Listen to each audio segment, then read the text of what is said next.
Salam, əziz valideynlərimiz, biz bugün sizə gördüyünüz avadanlıqla, serebral efirçi körpələrimizlə ev şəraitində necə əyləncəli çalışa bilərik, onu sizə təqdim etməyə çalışacağıq. Belə ki, biz bu avadanlıqları hardan əldə edə bilərik deyə soruşursunuzsa, bu avadanlıqları biz onlayn əldə edə bilərik və uşaq mağazalarından əldə edə bilərik. Bu avadanlıqlar nə üçün lazımdır? Onu da sizə deyim ki, bu avadanlıqlar artikulyasiya aparatının aktivləşməsi, nəfəsimizin düzgün, nitqimizin səlis olmasına çox vacibdir.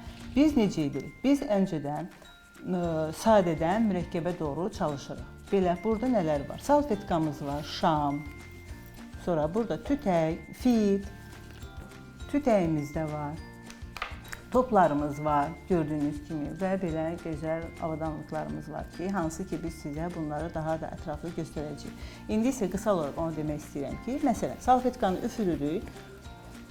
Əgər körpəmiz bunu üfürdüsə, sonraki məşğələlərimiz get-gedə mürəkkəbə doğru gedir və ən axırda ən əyləncəli və uşaqlarımızın bunu edə biləcəyinə inanırıq və üfürürük.